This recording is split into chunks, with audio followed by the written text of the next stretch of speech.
বিশ্বকাপ মানেই নয়া তারকার জন্ম, রেকর্ডের উত্থান আর ইতিহাসের নতুন অধ্যায়। তবে ২০২৬ বিশ্বকাপের শুরুতেই যে দৃশ্য দেখা যাচ্ছে তা যেন ফুটবল প্রেমীদের জন্য এক স্বপ্নের গল্প। গোল্ডেন বুটের দৌড় এখন পরিণত হয়েছে তিন মহাতারকার মহারণে: লিওনেল মেসি, কিলিয়ান এমবাপ্পে এবং আর্লিং হালান্ড। অস্ট্রিয়ার বিপক্ষে জোড়া গোল করে মেসি ২ ম্যাচে গোল সংখ্যা ৫-এ নিয়ে গেছেন।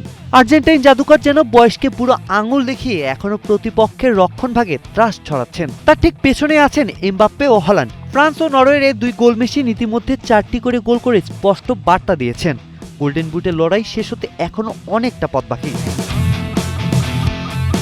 বিশ্বকাপ ইতিহাসে এমন দৃশ্য খুব কমই দেখা গেছে। ১৯৫৪ সালের পর এই প্রথম আসরের প্রথম ২ ম্যাচ শেষে ৩ জন খেলোয়াড়ের গোল সংখ্যা ৪ বা তার বেশি। ফলে ফুটবল বিশ্বে এখন একটাই প্রশ্ন,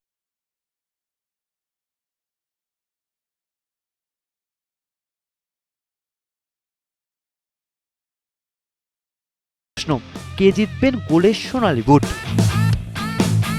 একদিকে গোলের পাশাপাশি ইতিহাসও লিখছেন মেসি। ১৮ গোল নিয়ে তিনি বিশ্বকাপের সর্বকালের সর্বোচ্চ গোলদাতা। অন্যদিকে এমবাপ্পে ইতিমধ্যে ১৬ গোল ছুঁয়ে কিংবদন্তিদের কাতারে নিজের নাম তুলে ফেলেছেন। হল্যান্ডও দ্রুত এগিয়ে চলেছেন নিজের স্বপ্নের পথে। তবে এই যুদ্ধ এখনো শেষ নয়। Harry Kane, Lamine Yamal, Vinicius জুনিয়রদের মতো তারকারাও সুযোগের অপেক্ষায়। কিন্তু আপাতত বিশ্বকাপের আকাশে সবচেয়ে উজ্জ্বল ৩টি নক্ষত্রের নাম মেসি, এমবাপ্পে ও হল্যান্ড। আর তাদের বুট থেকে বের হচ্ছে ফুটবল বিশ্বের সবচেয়ে বড় আতশবাজি। জুবায়ের হোসেন বাপ্পি, কালের কণ্ঠ।